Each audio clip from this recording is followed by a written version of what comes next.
Anchor Anasuya పరిచయం అక్కర్లేని పేరు. న్యూస్ ప్రెజెంటేటర్గా తన కెరియర్ని స్టార్ట్ చేసి యాంకర్గా జబర్దస్త్ షోతో తనకంటూ ఒక ప్రత్యేకమైన స్థానాన్ని సంపాదించుకుంది. ప్రస్తుతం వరుస సినిమాలతో ప్రేక్షకుల్ని అలరిస్తున్నారు. సోషల్ మీడియాలో యాక్టివ్గా ఉండే అనసూయ నిన్న ఒక ఎమోషనల్ పోస్ట్ చేశారు. ఆ పోస్ట్ ఇప్పుడు నెట్టింట్లో వైరల్ అవుతుంది. గత 2 రోజులుగా ఎక్కడ చూసినా వినిపిస్తున్న పేరు కొరియోగ్రాఫర్ జానీ మాస్టర్. ఒక అమ్మాయి తనని లైంగికంగా వేధిస్తున్నాడు అని అతని మీద కేసు పెట్టడం సంచలనం సృష్టిస్తుంది. ఈ న్యూస్పై ఎంతోమంది సెలబ్రిటీస్ స్పందించటం జరిగింది. అలాగే అనసూయ కూడా ఇన్స్టాగ్రామ్లో ఆ అమ్మాయి ఏదైతే అనుభవించిందో దానికి నేను చాలా బాధపడుతున్నాను.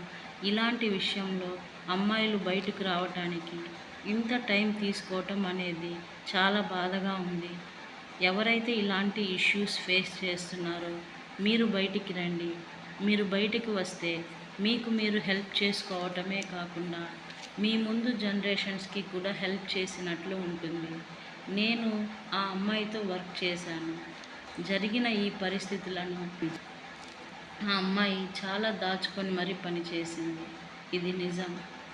పుష్ప సెట్లో నేను చాలాసార్లు తనని చూశాను.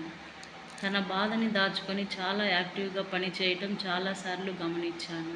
అలాగే ఫిలిం ఛాంబర్ ఈ విషయంలో హానెస్ట్గా పనిచేసి హానెస్ట్గా యాక్షన్ తీసుకొని న్యాయం చేకూర్చాలని తెలియజేశారు. అలాగే తన మద్దతు ఎప్పుడూ ఆ అమ్మాయి మీద ఉంటుంది అని తెలిపారు.